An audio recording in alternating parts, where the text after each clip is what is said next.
नमस्कार दोस्तों, स्वागत है आपका हमारे इस घरेलू खबर चैनल में। आप लोगों का बहुत सारा कमेंट आया था कि नवरात्रि में अखंड ज्योत कैसे जलाए, घर से बाहर जा सकते हैं कि नहीं। सारे सवालों के जवाब मैं इस वीडियो में बताऊंगी। अखंड दीप कैसे पात्र में जलाएं, कौन से तेल या घी का इस्तेमाल करें। तो दोस्तों, माँ के सामने श्रद्धा प्रकट करने के बहुत सारे तरीके लोग अपनाते हैं। इन्हीं में से एक है अखंड ज्योत का जलाना। ये वो ज्योति है जो माँ के आगे नवरात्रि के दिन रात लगातार जलती है। इसे कभी बुझने नहीं देना चाहिए। लगातार जलने की वजह से ही इसे अखंड ज्योति कहा जाता है। अगर आप ऐसा करते हैं तो याद रखें कि इस दौरान घर में कभी ताला नहीं लगना चाहिए। इसके पीछे की धारणा यही है कि परिवार के सदस्यों की गैर मौजूदगी में अगर ये ज्योति बुझ जाए तो अपशगुन माना जाता है। अखंड ज्योति का महत्व क्या है, क्यों लोग अखंड ज्योत जलाते हैं। हर पूजा में जैसे दीपक का विशेष महत्व होता है, ऐसी ही मान्यता है कि पूजा में यह भक्त की भक्ति और श्रद्धा का प्रतीक होता है। इसलिए दीपक के बिना कोई भी पूजा पूरी नहीं मानी जाती है। नवरात्रि क्योंकि 9 दिनों की होती है, इसलिए इसमें अखंड ज्योति जलाई जाती है, अर्थात यह पूरे 9 दिनों तक दिन रात जलने वाला दीपक होता है।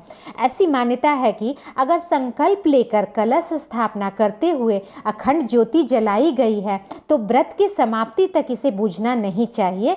यह पूजा में विघ्न का प्रतीक है और आने वाले समय में संकटों का संकेत देता है। इसलिए जब भी नवरात्रि का संकल्प लेकर अखंड दीपक जलाएं तो इसके नियमों का पालन अवश्य करें। अब बात आती है कि कैसे पात्र में जलाएं अखंड ज्योति। तो अक्सर लोगों को लगता है कि अखंड ज्योति सिर्फ पीतल के पात्र में ही जलाया जाता है, लेकिन ऐसा नहीं है। पीतल को शुद्ध माना जाता है, इसलिए पूजा में इससे बने पात्रों का प्रयोग होता है। अगर आप पीतल का दिया नहीं जला सकते हैं तो मिट्टी का दीप पात्र ले सकते हैं। अब बात आती है कि घी या तेल का करें अखंड ज्योति में प्रयोग, घी का इस्तेमाल करें या तेल का इस्तेमाल करें।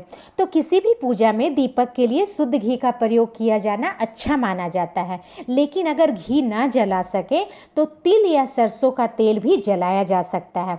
बस ध्यान इतना रखना है कि इसमें किसी अन्य तेल की मिलावट ना हो, यह पूरी तरह से शुद्ध हो। अखंड ज्योत जलाने से पहले आपको इस बात का ध्यान रखना होगा कि अगर आप शुद्ध घी का अखंड ज्योत जला रहे हैं तो वो माता की तस्वीर की दाहिनी ओर होना चाहिए, और अगर आप तेल का अखंड ज्योत जला रहे हैं तो वो माता की तस्वीर की बाईं ओर होनी चाहिए। अब अखंड ज्योति कैसे जलाएं। तो अखंड ज्योति का दिया जो है वो खाली ज़मीन पे नहीं रखा जाता है, इसलिए आप इसे चौकी या पटरे पर जला सकते हैं। या देवी के सामने जमीन पे आपको रखना हो तो दियों के रखने के लिए अष्टदल बनाएं। अष्टदल आप रंगे हुए चावलों से बना सकते हैं। और अखंड ज्योति में जलाने वाला दिया बुझना नहीं चाहिए, इसलिए इसकी बाती विशेष होती है। यह रक्षा सूत्र से बनाई जाती है। 1.25 हाथ का रक्षा सूत्र या कच्चा सूता जिसे कहते हैं लेकर उसकी बाती बनाकर दिए के बीचों बीच में रखा जाता है। अब हमें दीपक जलाने से पूर्व हाथ जोड़कर श्री गणेश, माता दुर्गा और शिव जी का ध्यान करना चाहिए। अगर आप किसी मनोकामना के साथ यह अखंड ज्योति जला रहे हैं तो उसे भी मन में सोच लें और माता से प्रार्थना करें कि पूजा की समाप्ति के साथ ही यह पूर्ण हो जाए।